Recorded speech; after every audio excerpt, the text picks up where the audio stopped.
Manalangin po tayo. Aming Amang Diyos sa langit. Salamat po sa iyong mga salita na aming nabasa na pakinggan. Muli, ikaw po aming maging tagapagturo. Maalaman po namin mga katotohanan sa iyong mga salita at maipamuhay po namin ito sa pangalan lamang ng aming Panginoong Yeshua. Amen. Palakpakan po natin ang ating buhay na Diyos. Praise God. Purihin ang ating Panginoon. At kung kayo po ay narito, mga kapatid, nung nakaraan o napakinggan niyo po yung mensahe, ay siguro mapapansin niyo, ito pa rin po yung ating verse na ginamit. Ito pa rin po yung ating verse na ginamit, mga kapatid. Dahil ayon po sa verse 1, bakit, Pastor, inulit mo yung verse na yan?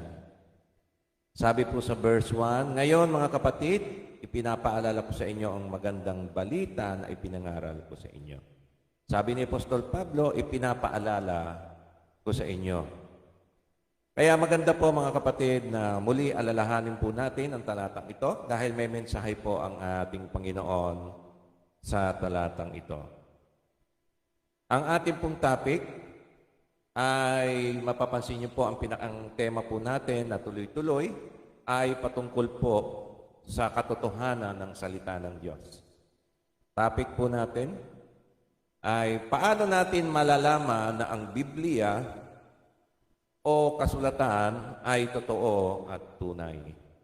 Nakakalungkot pong isipin mga kapatid na sa panahon po natin ngayon, lalo na po yung mga millennials na tinatawag, yung mga next generation ay nakakalungkot at nakakatakot. Bakit po? Sapagkat sila po ay, pwede po nating sabihin, naturuan po ng mali at na-impluensyahan po ng mali ng mga kalaban ng Diyos at ng mga kalaban ng Biblia. At maging, halimbawa ko nga po, ay maging sa Amerika na nagsimula po yan bilang bayan ng Diyos, kagaya ng Israel, ang Amerika. Subalit po ngayon, makikita po ninyo yung mga pumalit na mga sumunod na henerasyon, lalo na po yung mga kabataan o yung mga millennials, ay naturuan na po sila na una, ang Biblia ay hindi po tunay na salita ng Diyos. Na ang Biblia ay hindi po galing sa Diyos at ito po ay gawa lamang ng tao. Yan po ay nakakalungkot mga kapatid. At dahil po dito ay marami na pong naniniwala ng mga kabataan, ng mga millennials at mga sumunod na henerasyon, mga kapatid, na hindi totoo na may Diyos. Ito po ay dahil napag-aralan po natin sa kasinungalingan po ng binibigay ng dyablo sa mga tao at ginamit po ito ng mga tao na matatalino na ginamit po nila yung kanilang katalinuhan upang maliin po ang paniniwala tungkol sa Biblia at sa Diyos. At naatake na po ang ating Biblia at natanim na po dito na hindi po totoo ang Biblia. Ang tinutukoy po natin ay ang kasulatan na ginamit po rito, yung Old Testament.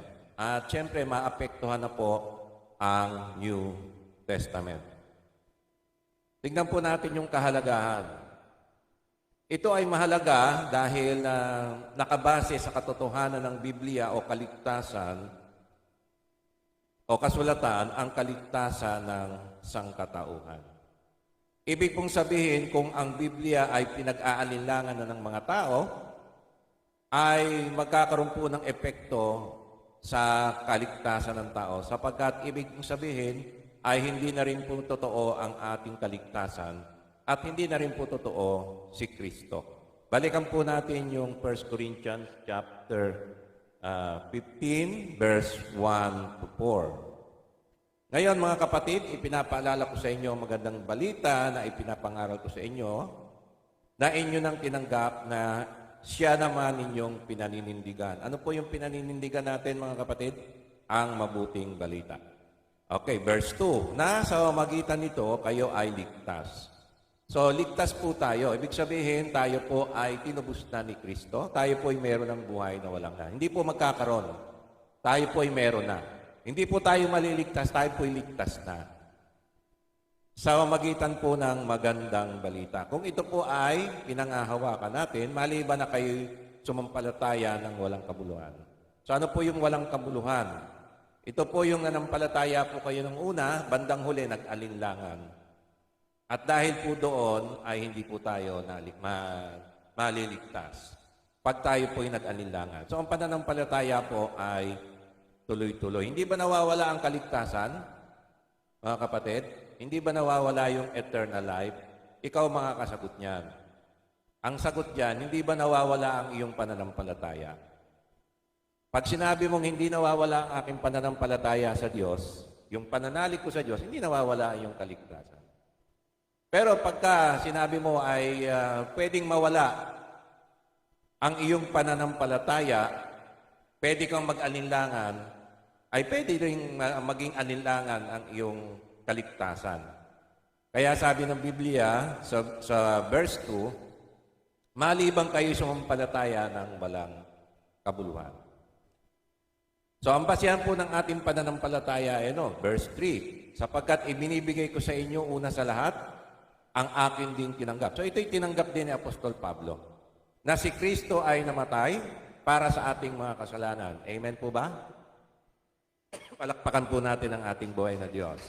So binayaran na po ni Kristo ang ating mga kasalanan. Amen. Ngayon, paano po natin nalaman? Sabi sa verse 3, ayon saan? Ano po ang ating basihan na binayaran na ni Kristo ang ating mga kasalanan? At si Kristo ay totoo. Ayon sa mga kasulatan. So kung hindi po sinabi ng Biblia, hindi po totoo na tayo hindi po totoo na si Kristo ay namatay para sa ating mga kasalanan. Maaring merong Jesus na namatay, pero namatay lang bilang tao. Hindi bilang Diyos na nagkatawang tao. Kung hindi po, ayon sa kasulatan. Kaya ang basihan po natin ay ang kasulatan. Ano pong kasulatan ng tinutukoy dito? Old Testament. Kasi wala pa pong New Testament ng panahon na to. At siya'y inilibing at muling binuhay ng ikatlong araw. Totoo po ba yon? Totoo. Bakit natin pinangahawakan yon na si Kristo ay namatay at muling nabuhay sa ikatlong araw? Bakit po? Ano pong basihan natin? Ayon sa mga kasulatan. Kaya po kung ang kasulatan, mga kapatid, wawasakin ng kaaway ng dyablo at itatanong niya sa mga isipan ng mga tao na hindi totoo ang Biblia, hindi totoo ang mga sinulat ni Moises, yan ay katang-isip lamang, yan ay alamat lamang o tinatawag na fiction, ay hindi po magiging totoo ang ating kaligtasan. Yan, nandyan po ang labanan. Alam niyo po mga kapatid, sa mga henerasyon po ngayon, meron po silang mga pinangahawakang katibayan, maging sa siyensya, na ang Biblia ay hindi talaga totoo. Nakakalungkot po yan. Alam niyo po yung pinangahawakan po nila na hindi totoo, lalo na po ang Genesis po ang at inaataking kasulatan sa Biblia, yung sinulat po ni Moises. Kasi yung sinulat ni Moises, yan po ang pundasyon ng kasulatan sa Old Testament. Pag nawasak po yung sinulat ni Moises, ay wala na po. Alam niyo po ba, sa secular o sa pananaw ng mundo ngayon, si Moises ay isang alamat lamang. Hindi siya totoo. Hindi totoo na kwento lamang yon, yung nahati po yung dagat, yung nangyari po sa Ehipto, yung kwento po niya, ay kwento na lamang. Isang magandang aklat na magandang basahin bilang isang alamat o kwento nung araw na mga kwento lamang na istoryang ginawa ng tao, pero hindi po isang history o isang tunay na pangyayari. Yan po yung worldview, yan po yung pananaw na ng mga mundo ngayon. Ngayong mga estudyante, mga graduate na, mga next generation na po, kalimitan po yan na po ang sasabihin sa atin. Kaya pag nag-share po tayo ng gospel, yung 1 Corinthians 15, ayon sa kasulatan, sasabihin po nila, hindi ako naniniwala sa Biblia. Katang-isip lamang, alamat lamang. Alam niyo po ang pinakasabihin po nila, unang-una, yung creation. Hindi sila naniniwala sa sinabi ng Diyos na nilikha ng Diyos ang mundo sa loob ng 6 na araw lamang. Ang pinaniniwalaan po nila ay yung theory ng Big Bang at yung evolution. Na nag-evolve po ang tao sa single organism o something like that. Yun man po tayo scientist. Pero pagkakaintindi ko po, ay mula po sa simpleng organism ay naging komplikado. At para po mangyari ito, it takes billions, millions, or billions of years para matupad po ito at mangyari. At nag-evolve tayo. At ito po ay sa isang pagkakataon lamang na tayo po ay naging tao. Wala pong lumikha. At lahat po ay by chance lamang. Nagkaroon po ng mga bituin, ng araw, lahat po yung mga planeta, solar system natin, galaxy, universe. Wala na si Brother Dan. Lumabas? Yung mas malaki pala yung universe, sabi niya yung galaxy, mas malaki. Corrected. Mas malaki pala yung universe, sabi ng anak ko. Mas malaki pala ang universe sa galaxy. So ngayon po sa telescope talaga napakalaki. Ngayon, sabi nila nalikha po yan by yung natural lang. Walang lumika. At it is already millions and billions of years. So paano naging totoo ang Biblia? Ngayon, para patunayan nila, meron silang mga sample, ito, binigyan nila ng age, ito, milyon na milyon na ang edad nito. So, nagkakaroon po tayo ng dilema rito. At maging yung mga pastor, nakikipag-compromise na. Kasi hindi naman sila scientist. Paano kung makikipaglaban sa scientist? Meron silang mga scientific method na ginagamit. At sa kanila, ito, milyon na ang edad nito. Meron kita silang mga fossil, mga kalansay, milyon na ang edad. Paano yun versus po yung ang edad ng mundo, kung susuriin po natin ang Biblia, ay nasa around 6,000 years mula po kay Adan. Kasi may genealogy si Adan. At nung nilikha po si Adan at ang mundo, first day, ang Diyos nagsabi, second day, third day, sa 7th araw, ay nagpahinga siya. At tinuturing po yun na Sabat. At ito po ay hindi pwedeng pagsamahin. Kaya nagkaroon po ng conflict dito at maging mga pastor ay pinaghahalo na lamang. Sinasabi nila ay siguro yung isang araw diyan katumbas ng milyong-milyong taon. Hindi talaga isang araw. So ano po ang ating pananaw dito mga kapatid? Dahil po ba sa sinabi ng mga tao na to ay bibitawan na po natin ang ating pananampalataya sa Biblia? O paniniwalaan po natin ang Biblia, ang salita ng Diyos, ang sinabi ng Diyos, kahit po anong sabihin ng mga scientifico na ito. So saan po tayo lulugar? Pwede po ba nating pagsamahin ng dalawa? Hindi po natin pwedeng pagsamahin. Conflict na conflict po. Mantakin niyo po sa tao na lamang. Ang Diyos nilikha niya si Adan bilang tao na. Okay, sa evolution, hindi. Nagkumula po tayo sa parang unggoy, di ba? Nag-evolve po yan at daan-daan, milyon taon na nag-evolve. Kasi ang evolution, di po pwedeng instant yan. Ang theory po ng evolution ay kukuha po siya, kukonsumo po siya ng matagal na panahon. Kaya nga hindi nyo pwedeng i-experiment ang evolution kasi wala ng time. Paano mag-e-evolve yan at magiging komplikadong organism? It will take millions of years. Wala po tayong milyon na laboratorio na pwede po nating i-pass forward. Wala po silang ganon. Kaya hindi po nila ma-experiment yan. Talagang theory lang po ang evolution. Pero kinukuha po nila ng ebidensya. Ano po yung ebidensya nila? Kukuha po sila ng mga nahukay na mga labi, mga kalansay, mga buto, at i-date po nila yon. Kita nyo? Itong tao na to, milyon na to at nag-e-evolve siya sa isang tao. Gagawan po nila ng paraan yon at ipapakita po sa atin. So ano po ang paniniwalaan natin mga kapatid? Na ang Diyos ay nilikha niya ang tao na, instant na ang buwan, mga planeta, mga bituin ay nilikha ng Diyos sa loob ng isang araw, instant, naging bituin agad? O paniniwalaan po natin yung Big Bang na sila po ay nag-evolve o by chance ay nabuo po ang ating universe ng ganun-ganun na lamang na wala pong gumawa at wala pong nag-disenyo. Ano po ang ating paniniwalaan, mga kapatid? Alam niyo po, hindi po, ang pinakamahirap po kasing unawain ng mundo, ng sanlibutan, ay yung kakayahan ng Diyos. Kaya ba ng Diyos gumawa ng isang bagay na komplikado sa loob lang ng isang araw? Halimbawa, mga bituin, mga planeta. Kaya bang gawin ng Diyos yan sa loob ng isang araw? Instant, mga kapatid. Kaya bang gumawa ng Diyos ng mga puno, ng halaman, mga hayop, ng instant sa loob lang ng isang araw? Kaya ba ng Diyos gumawa ng tao ng instant sa loob lang ng isang araw? Tao na, hindi kailangan ng milyong-milyong panahon o bilyong-bilyong panahon para magkaroon ng lupa, kagaya ng theory ng Big Bang at ng evolution. Kaya ba ng Diyos gumawa ng lupa instant sa loob lang ng isang araw? Yan ang mahirap paniwalaan ng mundo. Na sa magitan ng mga scientists na ito, ay na-brainwash na sila, napaniwala sila na imposible sa scientifico pamamaraan na maging instant ang creation.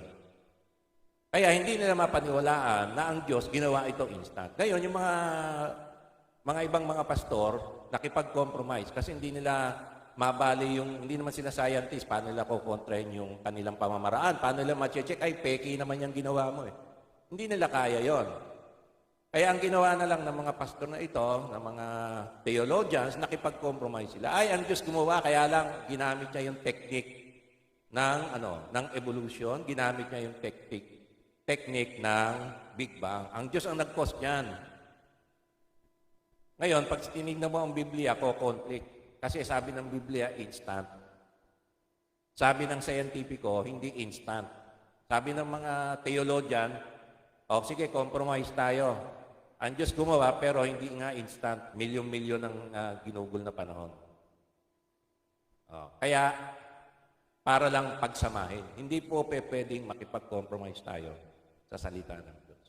Mga kapatid, hindi imposible ang instant sa Panginoon. Meron nga tayong instant coffee, di ba? Instant lang. Tubig lang, halo, di ba? Instant. Pero siyempre, madaling paliwanag yon, yung instant na yon. Pero yung instant na creation, kaya bang gawin ng Diyos? Alam niyo po, si Kristo, nung pumunta rito, naalala ko po, ewan ko na nabasa niyo rin, di ba? Marami po siyang ginawang mga himala, at lahat ng mga ginawa niyang himala ay instant. Sapagkat yun po ay kapangyarihan ng Diyos na nasa Kanya, ng Ama na nasa Kanya. Tandaan po natin si Kristo, nung bumaba rito, hinubad niya yung Kanyang pagka-Diyos. So saan niya kinuha yung kapangyarihan niyang gumawa ng himala? Kasi nagkatawan tao po siya, winave niya yung Kanyang pagka-Diyos eh. Bagamat anak siya ng Diyos, siya po yung sinugo, pero hindi siya pwedeng kumilos sarili niyang kaparaanan. Winave po niya yung Kanyang power bilang Diyos. At yung Kanyang anyo, winave niya. So, nag-anyo po siyang kagaya natin, nagkatawang tao. Saan po niya kinukuha yung kapangyarihan? Ngayon, ayon po sa Biblia, yung po kinuha niya, yung kanyang ginagawang himala ay galing sa Ama. Kaya nga, yung galing sa Ama, mga kapatid, yung kapangyarihan na yon, yung Ama ay sumasa Kanya sa magitan ng Holy Spirit.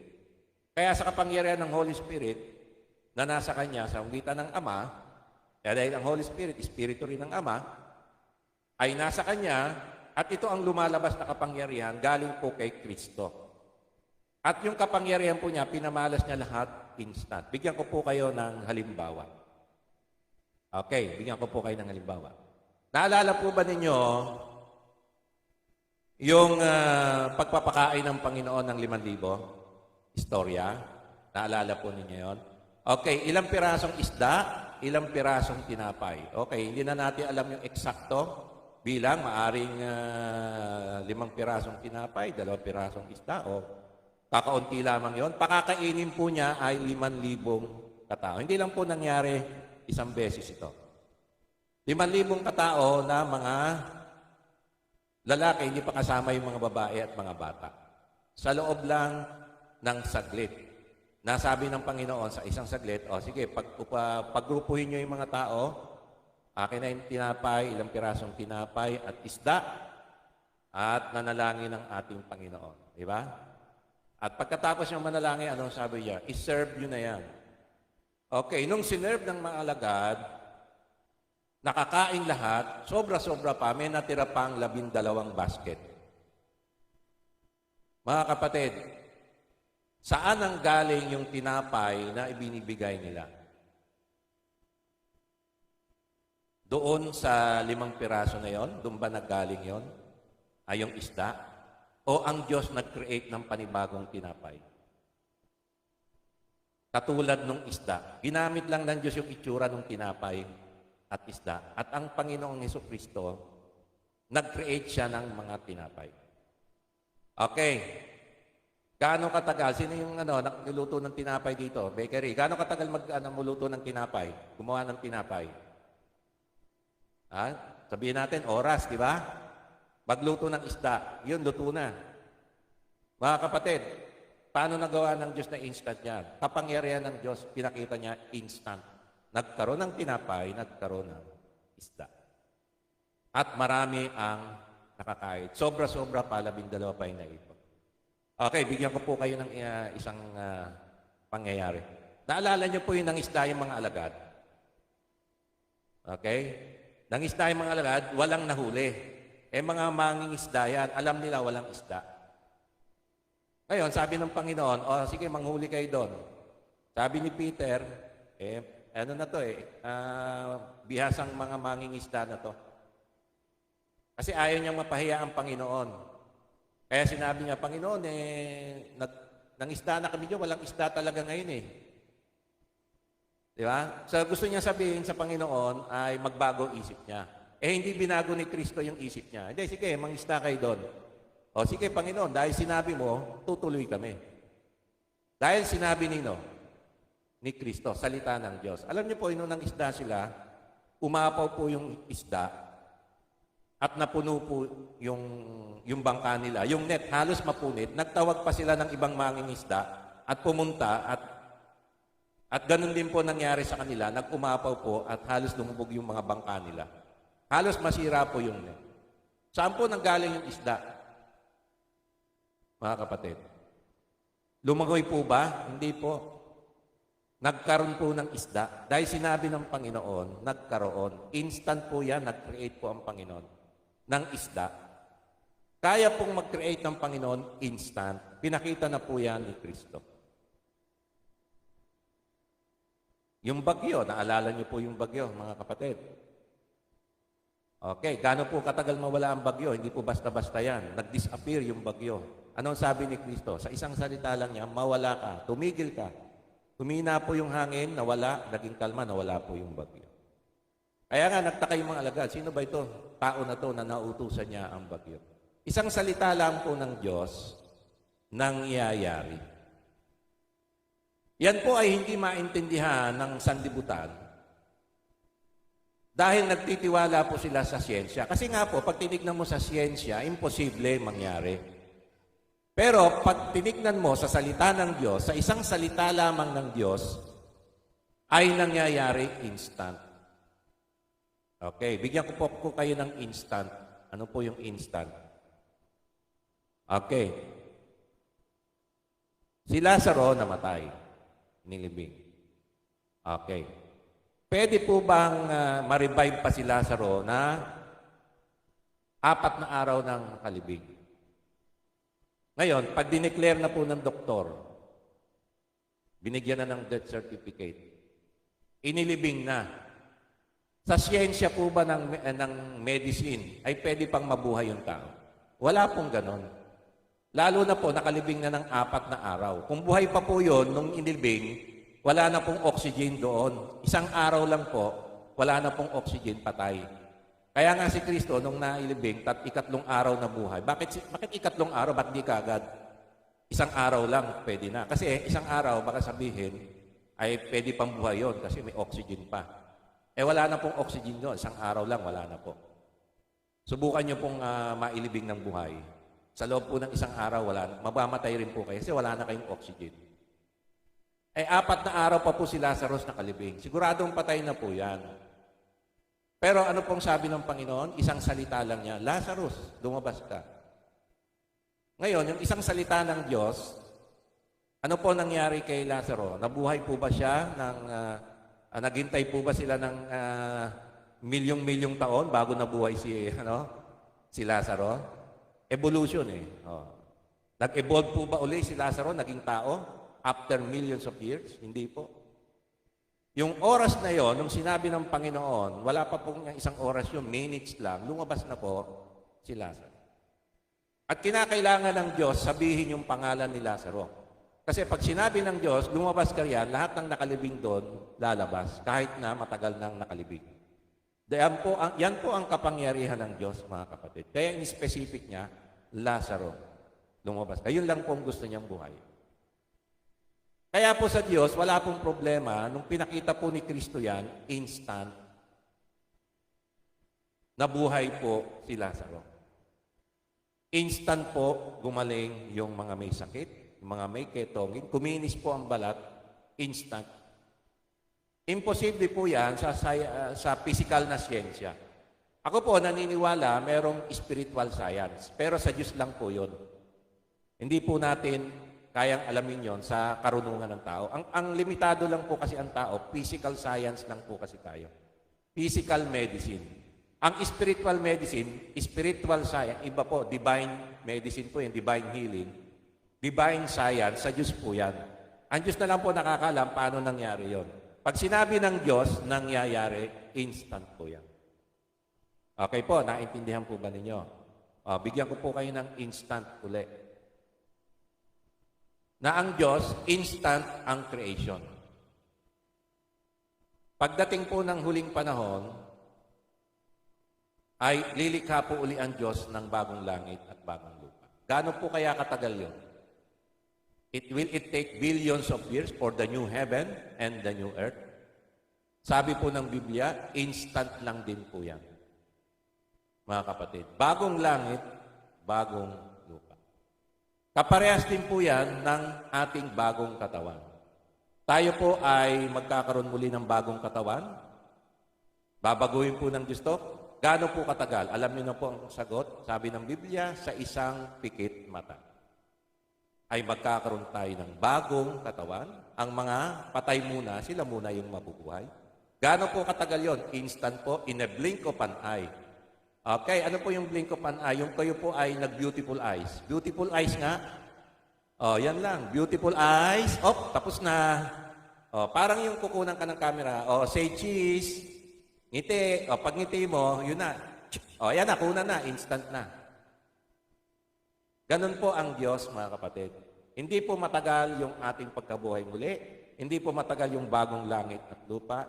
Yan po ay instant. Sa kapangyarihan po ng Diyos. Isang salita lamang ng Diyos. Ito po ay mahirap tanggapin ng sanlibutan kasi wala po silang pananampalataya. Tayo po ay nananampalataya. Kaya po ang stand natin bilang mananampalataya, ang Diyos ay makapangyarihan. Isang salita lamang niya, nalikha po ang mga bagay mula sa wala. Nagkaroon. Pinakita na po yan ni Kristo. Instant po, kaya po ng Diyos yan. Kaya po ang mundo, nalikha po ang creation, nalikha po yan, 6 days. At sa ikapitong araw, nagpahinga po tayo. At inadapt po natin yung 6 days of work, 1 day of rest. Linggo po yung ating ginawang 1 day of rest. Amen po ba? Okay, palakpakan po natin ang ating Panginoon. Ayan. Tapos na po ako sa introduction. Ito na po yung talagang mensahe ng Panginoon. Okay. Okay. Bibigyan ko lang po kayo ng overview, no? Bibilisan ko lang po. Okay. Ano ang katibayan natin na nagpapatunay na totoo ang Biblia? Ang panlaban po kasi nila sa atin, pag mag-share tayo, sabihin nila, hindi totoo yung Biblia. Gawa lang ng tao yan. Hindi totoo yung, nilikha ng Diyos ang langit at lupa, 6 days lang. Kasi, ang mundo, bilyon na ang edad. Bilyong taon na ang edad ng mundo. May mga nadidiscover ng mga fossils, ganyan. Milyon ang edad. So, conflict na agad. So, paano natin patutunayan? Mali yan. Hindi yan totoo. Ang Biblia ay salita talaga ng Diyos. Galing yan sa Diyos, gawa ng Diyos. Ay, hindi gawa ng Diyos yan. Gawa ng tao, gawa ng Diyos. Okay, bigyan ko lang po kayo ng mabilis lang. Ito ay merong supernatural origin. Dahil sa tagal nitong nagawa na may isang diwa, ang kaligtasan ng sanlibutan. Ang Bible, iisa lang ang mensahe. Ano po yon? Yung mabuting balitang sinabi natin kanina, ayon sa kasulatan. Yan po ang sentro ng buong Biblia. Ngayon, pag binasa niyo itong Biblia, isang libro, gaano po ba natagal na gawa ang Biblia? So, ang buong Biblia, kasama na po ang Old and New Testament, ay yung next. Ay nabuo po siya sa loob ng 2,000 years. So, dahil ang Biblia ay may supernatural origin, hindi po ito gawa ng tao. Bakit? Kasi, sino pong tao ang gagawa ng libro sa loob ng 2,000 taon? Wala po. Kahit nasabihin mo, anak, ituloy mo yung libro na to, tapusin mo. Wala pong taong gagawa no na yung kanyang lahi ay puro Biblia lang ang ginawa sa loob ng 2,000 taon. Bakit po? Kasi hindi po magkakamag-anak ang mga sumulat. Meron pong 40 authors na hindi po magkakakilala. Hindi po magkakamag-anak. Mula Old and New Testament, sa loob ng 2,000 years, ang gumawa po ng Bible. Pero sino po ang nasa likod nito? Bakit iisa yung kanilang pinag-uusapan? Sino po ba pinag-uusapan ng Bible? Si Kristo. Yung kaligtasan natin. So, hindi po tao ang pwedeng gumawa nito. Meron pong nasa likod nito.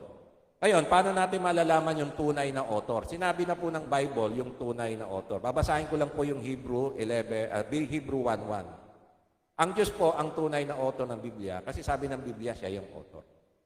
Okay, Hebrew 1:1, noong unang panahon, ang Diyos ay nagsalita sa ating mga ninuno sa iba't ibang panahon at sa iba't ibang paraan sa magitan ng mga propeta. Old Testament yan. Okay, paano po nagawa ang New Testament? Verse 2, subalit sa mga huling araw na ito ay nagsalita siya sa atin, Hebrew chapter 1, verse 1 and 2 yan. Ha? Subalit sa mga huling araw na ito ay nagsalita siya sa atin sa magitan ng anak na kanyang itinalagang tagapagmana ng lahat ng mga bagay na sa magitan din niya ay ginawa ang mga sanlibutan. Okay, sa magitan ni Kristo, ginawa ang sanlibutan. Pinakita po ni Kristo paano niya ginawa ang sanlibutan. Instant. Sinabi lang niya, nagkaroon. Pinakita yung shiner ko po kanina ng mga himala ni Kristo. Instant po yan. Kaya po ng Diyos yan.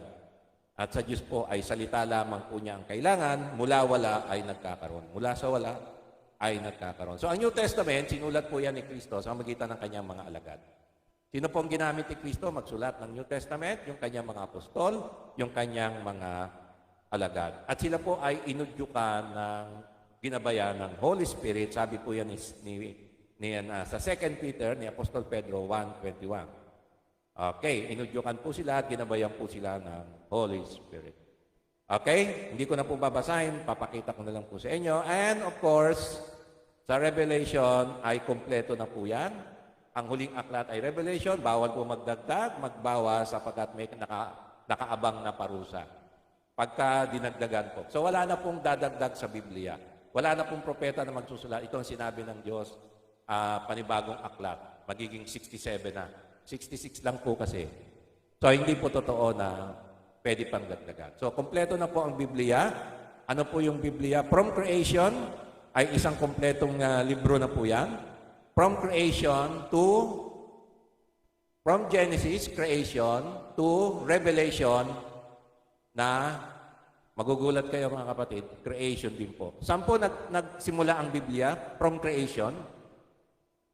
Genesis 1:1, ang pasimula ay nilikha ng Diyos ang mga langit at lupa. Amen. Genesis. Ang Revelation, ano po ba? Destruction, hindi po. Creation din po. Kaya nagsimula ang Biblia sa creation, nagtapos sa creation. Anong creation yon? Okay, Revelation 21:1. At nakita ko ang isang bagong langit at ang isang bagong lupa. Ito po yung pinakahuli, climax ng Revelation. Sapagkat ang unang langit at ang unang lupa ay, ano na nangyari? Yung unang creation ay lumipas na at ang dagat ay wala na. Sorry po, wala na pong beach. Baka ma-miss nyo po yung mga beach. Mag-beach na po kayo ngayon kung may pagkakataon kayo. Kasi sa Revelation, bagong langit, bagong lupa, wala na pong dagat. So wala na pong beach. Baka naman may swimming pool. Diba? bagong langit at bagong lupa. Creation din po, pero wala na pong pagkasira yon.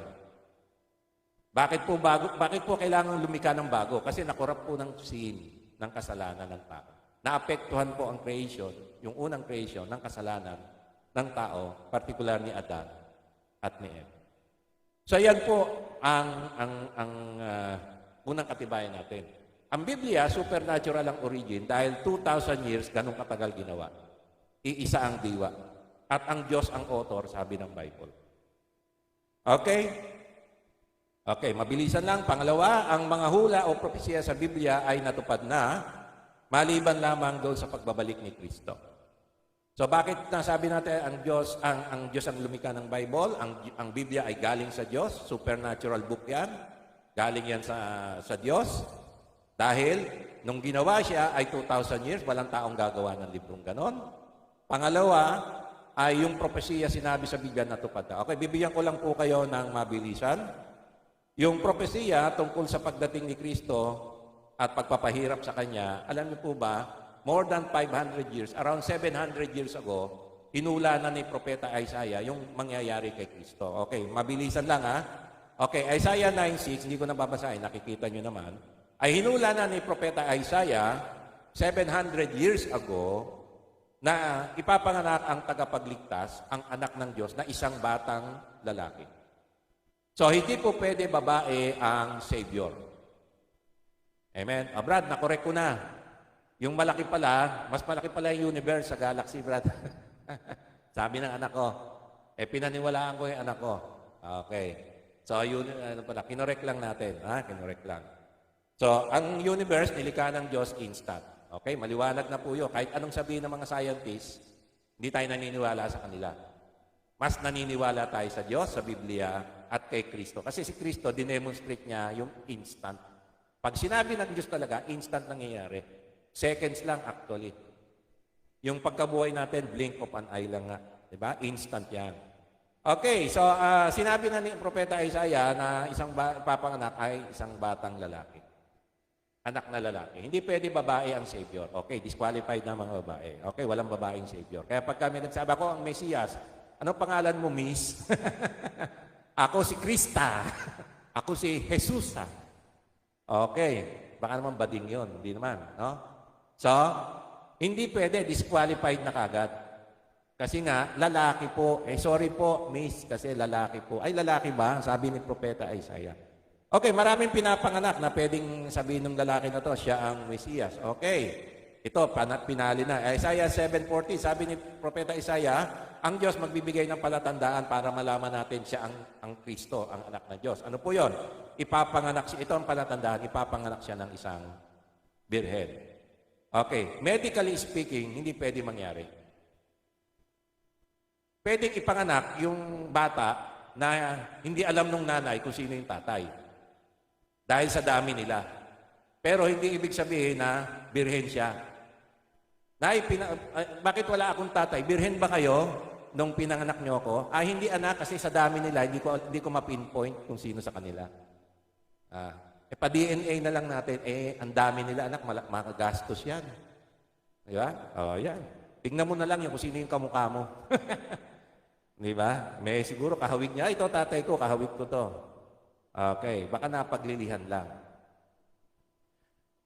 Sabi ni Propeta Isaiah, papanganak ng isang birhen. Okay, sa history natin, merong ipinanganak na claim niya, pinanganak ko to, birhen ako eh. Sino yon? Si Virgin Mary. Sino yung pinanganak niya? Si Jesus. So, yun na yun. Wala nang iba. Wala na sa kaysaysayan ng mundo na mangyayari. Okay, sinabi ni Propeta Isaiah, ang Kristo ay maghihirap para sa atin. Isaiah 53, verse 4-6. Hindi ko na babasahin yan. Plus mo na lang, anak. Verse 4, 5, and 6. Sinabi diyan, dadali ni Kristo yung ating mga karamdaman, yung ating mga sakit, yung ating mga kasalanan. Ipapatong ng Diyos sa Kanya. Tatanggapin niya yung ating parusa. Nangyari nga kay Kristo. Ngayon, ang aklat ng Isaiah, mga kapatid, okay, ang aklat ng Isaiah ay sinulat yan 700 years before Christ. Natupad yan. At yung kopya ng libro ng Isaiah, nakakuha po ng 200 years before Christ na kopya ng Old Testament. Hindi pa po yung original, copy lang, kumpleto, Book of Isaiah sa Dead Sea Scroll. Kaya po wala pong pwede sabihin na peke ang aklat ni Isaiah. Kasi nakakuha po sila ng matandang libro na sa Dead Sea Scroll. Yung kumpletong aklat ni Isaiah. Nandun po yan. Nasa museo po yan, mga kapatid. Kaya ang Biblia ay totoo kasi yung propesiya natupad. Ngayon, ang pinakamagandang propesiya natupad, mga kapatid, yung pagbabalik ng Israel. Bakit? Kasi yung pagdating ni Kristo, hindi natin nakita, di ba? History na yon. Pero ito, nasaksihan natin yung Israel buhay. Alam niyo po ba, ang pagbabalik ng Israel, hinula na po yan sa Biblia, na ibabalik yan ng Diyos. Nawasak ang Israel noong panahong 70 AD ng Romano, imperyo ng Romano. Pero nabuo ito bilang sariling isang bansa, May 14, 1948. May 14, 1948, mga kapatid. Babasahin ko lang po yung isang sinulat ni Propeta Isaiah.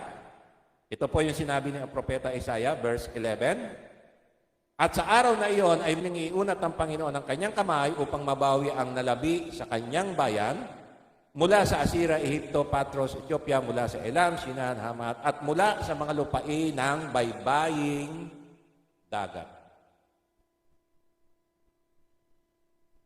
Verse 12, siya ay maglalagay ng sagisag para sa mga bansa at titipunin niya ang ipinatapon mula sa Israel at titipunin ang mga nangalat ng Juda mula sa apat na sulok ng lupa. Natupad po yan May 14, 1948. Sa panahon po natin, bakit po sasabi ko sa panahon natin? Kasi may mga buhay pa po ng mga tao na nasaksihan po yun. Meron pa bang buhay? Nasaksihan o patay na? Patay na. 1948. 1948. Panahon ng, yung panahon ng Hapon yan eh. Di ba? So, meron pa rin na actual witness. Ibig sabihin, may na-interview tayo na nakasaksi nung panahon ng Hapon. So, maaaring meron pa mga buhay. Pero in case lang, mga kapatid, so, yung ako, nabubuhay ako, ay kinwento ng aking tiyahin, ng aking tatay, nung panahon ng Hapon. Nung maliliit sila. Okay, nung maliliit sila. Sabi ng aking tatay, nung maliliit sila, pag dumarating yung Hapon, sinasabi nila ng tatay, ng lolo ko, ayan na yung mga Hapon, anak, magsitago na kayo. Di ba? Pero ngayon, pag dumating yung Hapon, ano sabihin? Ayan na anak, lumabas na kayo. Hindi, joke lang po yun. Sa totoo lang po, yung mga Hapon, mababait. Yung mga opisyal. Alam niyo po, pag dumarating yung mga Hapon, kwento, ayan na, mangre-rape na. O, no? Yung mga Hapon pala nung araw, yung mga opisyal, pag dumarating, binibigyan sila ng pagkain. Tapos, yung aking tiyahin, magsasayaw yun sa table, magsasayaw. Bata pa. Tapos matutuwa lang yung Hapon, hindi re-rape, bibigyan sila ng pagkain, yung mga opisyal. Pero ang sabi ng ang mga salbahe, yung mga Koreano na sundalo, na na-recruit nila. Pero yung mga original na mga Hapon, hindi. Tsaka yung mga sundalong ordinaryo lang.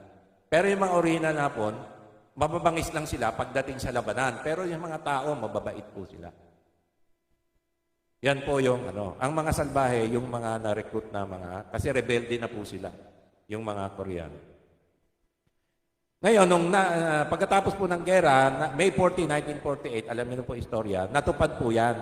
Sabi po ni Propeta Isaiah, iipunin po sila ng Diyos at ibabalik. Ngayon, si Kristo, nag-prophecy rin po yan. Luke 21:24, sila'y mabubuwal sa magitan ng talim, ng tabak at dadalhing bihag sa lahat ng mga bansa, yuyurakan ng Jerusalem ng mga hentil hanggang sa matupad ang mga panahon ng mga hentil. Hanggang matupad yung panahon ng hentil, ibabalik po sila. At yung Jerusalem, ibabalik ng Diyos yan. Hindi pa po tapos yung panahon ng mga hentil, kaya yung Jerusalem, kalahati pa lang ang naibalik. West Jerusalem, hawak ng Israel. East Jerusalem, hawak ng mga Palestine o ng mga Muslim. Pero sabi ni Kristo, ibabalik niya yan hanggang matupad yung panahon ng mga hentil. At nakikita na po sa panahon natin yan, konti na lang mga kapatid. kalahati na ng Jerusalem, hawak na ng Israel. Susunod yan po. At ang Israel, ang sabi ng Bible, hindi na po yan mawawala. Kaya kahit girahin po nila ng girahin, hindi po nila maaalis yan. Protektado na po ng Diyos yan. Kaya ang Israel, ang pinakamalakas pong katibayan natin sa panahon natin, na ang Biblia ay totoo. Si Moises ay totoo. Ang Old Testament ay totoo. Dahil sa Old Testament, dito po nakabase ang mabuting balita ni Kristo. Ang ating mabuting balita. Sa panghuli, yung katatagan ng Biblia, sa lahat ng panahon, nagpapatunay na ito ay galing sa Diyos. Supernatural po ang Bible. Bakit po? Bigyan ko lang po kayo ng simple-simple. Nung naimbento ang printing machine noong 1455, alam niyo po ba ang unang-unang librong ipinrent? At ito po ay nagkakahalaga ng milyong-milyong dolyar. At priceless na po ito, nasa museum. Alam niyo po ba, yung unang librong ipinrent ng printing machine, napakamahal na libro. 2 kopya lang po yun. Alam niyo po ba kung anong klaseng libro ito? Hindi po ito Encyclopedia Britannica. Ito po ay ang Gutenberg Bible. At simula po noon, ang Bible ay hindi na po nahintong i-imprint ng printing machine. Hanggang ngayon, ay patuloy pong nagpiprint ang printing machine natin ng Bible. Sa lahat ng bansa, sa lahat ng wika, may kopya po tayo. Wala po tayong pwedeng idahilan. Sabi po sa Matthew 24:35, ang langit at ang lupa, sabi ni Kristo, ay lilipas, ngunit ang aking mga salita ay hindi lilipas. Mga kapatid, hindi na po mawala ang Bible. Bakit po? Sa cellphone po, pwede po kayo mag-download ng Bible. Sabihin niyo po, Pastor, wala akong pera. Ang mahal naman ng libro ng Bible sa bookstore. 500 pataas. Sister, brother, meron ka bang cellphone? Di ko natatanayin kung magkano yung cellphone mo, ha? Baka himatayin ako sa presyo ng cellphone mo pag sinabi mo, Pastor, bili ko rito 20,000, 30,000. Pero di makabili ng Bible. O, siguro yung iba, Pastor, mura lang to. Ano lang kasi to eh. Ano ba yung ayong mag-promote ng pan eh. Pero yung mamurahin brand. Diba? 6,000, yun ang mumurahin. 5,000. Pero magandang klase na yan. 6,000, 5,000. Meron ka niyan. Mag-download ka ng Bible offline. Pwede mong gamitin kahit wala kang data. Kahit anong language. May Tagalog dyan. Gusto mo Tagalog. Gusto mo German, meron. Kaya lang, hindi ka marunong mag-German. English na lang para ma-compare mo. Hindi nalilipas ang Biblia. Darating na lang ang Diyos, ang Biblia, meron tayong kopya. Ang tao, hindi pwedeng magsabi na hindi siya makakuha ng Biblia. Alam niyo po, bago dumating ang Diyos, Matthew 24:14, sabi ni Kristo, at ang magandang balitang ito ng kaharian ay ipapahayag sa buong daigdig bilang patotoo sa lahat ng mga bansa at pagkatapos ay darating ang wakas. Alam niyo po, bawat tao ngayon may cellphone na. Diba? Baka yung iba sa inyo, baka 2 pa cellphone, baka 3. May mga sikretong cellphone. Diba? Meron siyang cellphone pang number 2, meron siyang cellphone sa original niya, meron siyang cellphone sa kung meron pa mang iba. Iba-iba yung cellphone. Tapos, yan, dual SIM pa. Okay? So, babaero talaga. Kasi 3 yung cellphone, yung 2 ginagamit niya sa pambababae niya, dual pa, so 4 yung chicks niya doon. Diba? Ngayon, paano mangyayari na ang magandang balitang ito ay papayag sa buong daigdig sa magitan ng cellphone? Kaya kung sa akin lang, pwede nang dumating ang Diyos eh, kasi lahat ng tao may cellphone. Lahat ng tao pwede mag-download. Ano na lang ang pwede mangyari? Dahilan ng tao. Lord, pasensya ka na, hindi ko alam yung Bible mo eh. Di ba may apps ka, bakit di mo dinownload? Ayaw nga, Play Store. Walang dahilan ng tao para sabihin niya sa Diyos, di niya alam ang Biblia. Amen po ba? Kaya magandang technology ito, ginagamit din ng demonyo ito sa pornography, sa addiction sa games, internet, Kaya ang nangyayari, yung mga estudyante natin ngayon, lalo na sa mga eskwela na, kasi mahirap lang yan, walang pang-load pero may pang-TikTok. Pero wala siyang load pang-eskwela. Sabihin niya sa teacher mo, wala akong load para sa iyo, pero meron kang pang-TikTok, pang-FB. Diba? So, wala tayong pwedeng idahilan na lulusot tayo sa Diyos. Pinakamahirap na tao sa mundo, merong cellphone. Yung mga nagtutulak sa karton. Yung mga nangangalakal. Naka-unli pa yan. Oh, kamusta ka na dyan? Ano yung kamusta dyan? Marami bang pwedeng kalakal dyan? Oh, marami dito. O, sige, pupunta na ako dyan. Tulak niya yung karton niya. On the way na ako. Oh, naka-cellphone yan. Mga kapatid, sa huli na lang po, sabi ni Joshua 1:8, ang aklat na ito ng kautusan ay huwag aalisin sa inyong bibig. Mahirap yun, brada. Ano ibig sabihin huwag aalisin? Kundi ito ay inyong pagbubulay-bulay, araw-araw, gabi-gabi. Araw, gabi-gabi. Paano mangyari yun na huwag aalisin sa aking bibig? Upang iyong masunod ang ayon sa lahat ng nakasulat dito. Sapagkat kung magkagayo iyong pagiginaway ng iyong lakad at magtatamo ka ng tagumpay. Paano ko gagawin na yung salita ng Diyos hindi maalis sa akin bibig, araw at gabi kasama ko? Alam niyo po ang nakita kong solusyon? Nagkatotoo pala to. Possible pala yan sa magitan ng cellphone. Bakit? Kasi ang cellphone, nandiyan ang Bible mo. Ang cellphone, kasama mong matulog. Diba? Pwede yung asawa mo, hindi mo kasamang matulog. Pero yung cellphone, hindi pwedeng hindi mo kasamang matulog. Kasama mo yan, bago ka matulog, tignan ko nga yung salita ng Diyos. Pagkagising mo, minsan yung cellphone mo gigising sa'yo, tignan ko nga ang salita ng Diyos. Maliligo ka, asan yung cellphone mo? Kailangan nakikita mo yung cellphone mo pag naliligo ka. Pag nasa trono ka, kailangan nandyan din yung cellphone mo. Di ba? O, di ba, Brad? May kasum tayo. Ewan ko yung kasum mo. Naka-on yung cellphone, naliligo siya. Di narinig yung shower niya eh. Ay, naku, edi off mo yung video. In-off niya yung video, pero yung audio, ang lakas ng shower. Ay, naliligo pala ako. Ay, kasama niya yung cellphone niya. Pwede. Di ba? Pero buti na lang lalaki siya. Hindi siya babae. Okay? So, pwede pala yung sinabi ni Joshua 1:8, ang aklat na ito ang kautusan, ay huwag aalisin sa inyong bibig. Paano hindi aalisin yun? O, yung cellphone yun, laging kasama mo. Ibig sabihin nun, lagi mong kasama ang salita ng Diyos. Ready anytime. Through cellphone. Kaya ang mga pupunta ngayon sa church, wala nang dalang Bible. Anong dala nila? Cellphone. Alam nyo, nagba-Bible study po ako. Ang dala ko na lang cellphone. Babasahin na lang po, convenient, kesa po Bible. Pwede naman po yun kasi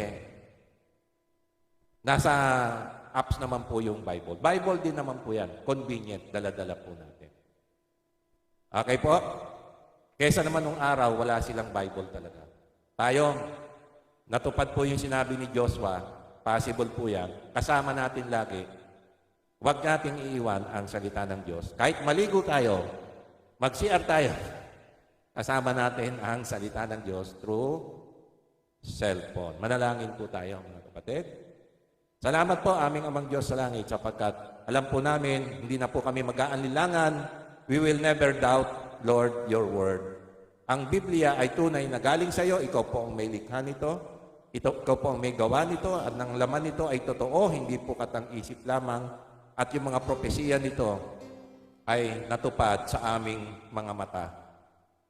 Salamat po, Panginoon, dahil ikaw ay tunay, ikaw ay totoo. Tulungan mo po kaming ma-share ito sa mga tao na nag-aalinlangan at patuloy lumakas ang aming pananampalataya sa iyong mga salita na siya pong pinagmumula ng aming kaligtasan at ng mabuting balita ni Kristo ayon sa kasulatan sa pangalan lamang ng aming Panginoong Jesus. Amen. Palapakan po natin ang Panginoon.